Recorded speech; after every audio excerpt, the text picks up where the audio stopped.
9월 30일 수요일 사무엘상 31장 1에서 13절 말씀 큐티 메시지를 맡게 된 교육대학교 담당 간사 김영일입니다. 사울과 그 아들들이 죽임을 당하다. 1. 사울이 스스로 목숨을 끊다. 1에서 2절 말씀을 살펴보겠습니다. 사울이 참전한 전쟁은 블레셋의 일방적인 승리로 끝납니다. 패전한 사울은 군대의 진영이 있던 길보아 산으로 도주하지만 블레셋 군대에게 쫓기다 결국엔 참살당합니다. 또한 사울과 그의 아들들을 추격하여 사울의 세 아들을 죽입니다. 다윗이 아말렉을 물리친 것과는 대조적으로 사울 군대는 블레셋 군에 의해 참패를 당합니다. 3에서 6절 말씀을 살펴보겠습니다. 활 쏘는 자의 맹렬한 추격 끝에 사울은 치명상을 입습니다. 할례받지 않는 자들, 즉 이방 족속인 블레셋의 모욕과 고문을 염려한 사울은 무기든 자에게 자기를 죽이라고 부탁합니다. 그러나 무기든 자, 바로 사울의 수정을 들며 보호 임무를 맡은 수하는 사울의 마지막 명령을 거부합니다. 그는 사울을 보호하는 의무를 지닌 자라는 자각과 더불어 기름 부음을 받은 자의 목숨을 자신의 손으로 해할 수 없다고 생각했을 것입니다. 죽기 직전까지도 생명을 주신 하나님께 자신을 맡기지 않으며 돌이키지도 않습니다. 블레셋의 손에 죽으면 명예롭지 못하다는 생각만으로 결국 사울은 스스로의 목숨을 끊습니다. 그리고 옆에 있던 무기든 자도 사울과 같은 방법으로 자살을 택합니다. 7절 말씀을 살펴보겠습니다. 이 패배를 목격한 골짜기 저쪽과 요단 건너쪽에 있는 두 집단의 이스라엘 사람들은 공황에 빠집니다. 전쟁터 근처와 요단강 건너편에 살던 이들은 성읍을 버리고 도주합니다. 블레셋 사람들은 버려진 성읍을 모두 점령합니다. 성읍을 버리고 도망가는 이 모습을 통해 전쟁이 얼마나 치열했는지를 알 수 있습니다. 2.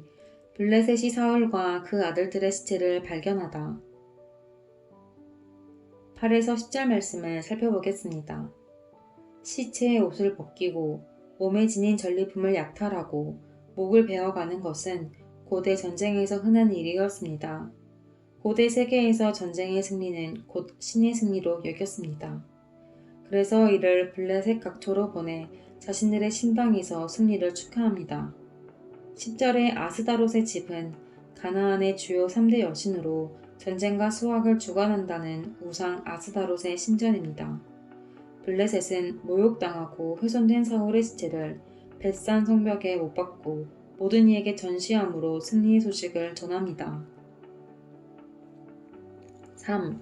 길르앗 야베스 주민이 용기를 내어 은혜에 보답하다. 11에서 13절 말씀을 살펴보겠습니다. 길르앗 야베스의 사람들이 이 모욕적인 사실을 전해 들었습니다. 12절의 모든 장사들, 즉 야베스의 모든 군인들은 사울과 아들들의 시체를 성벽에서 내려가지고 야베스로 돌아옵니다. 벳산에 가기까지의 지형이 너무 험하였고 주위엔 블레셋 족속들이 있었기 때문에 엄청난 위협을 무릅쓰고 밤새도록 달려가서 가져옵니다. 그 후 그들을 화장합니다. 그리고 남은 뼈를 거두어다가 야베스 에셀나무 아래에 장사하고 7일 동안 금식합니다. 길르앗 야베스 주민은 사울이 왕이 된 후 자신들을 도왔던 은혜를 잊지 않고 보답하려 했습니다. 그들은 예를 갖추어 사울과 그 아들들의 장사를 지냅니다. 오늘 말씀은 사무엘상의 마지막 장으로 사울 왕가가 몰락하고 말았음을 보여줍니다.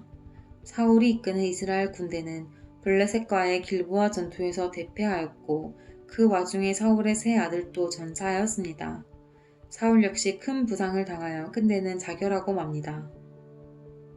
한 나라의 왕이 있지만 그는 하나님의 대리자에 불과합니다. 이 사실을 잊어버리고 그는 하나님께 불순종하였고 오늘의 이야기는 징벌과 심판의 결과입니다. 크리스천의 생존 문제는 눈앞의 골칫덩이를 해결하는 데 있지 않습니다. 우리의 목숨은 하나님과의 관계에 달려 있습니다. 아직도 모든 것의 주인이 되려 하나요? 시간과 물질, 관계, 그 외 다양한 삶의 부분에서 더 이상 주인 노릇하지 맙시다. 왕의 자리는 오직 한 분 하나님께만 합당합니다. 주님이라 부르는 우리입니다. 그 고백에 합당한 자세로 살아가고 있는지 되돌아보는 시간이 되길 소망합니다. 감사합니다.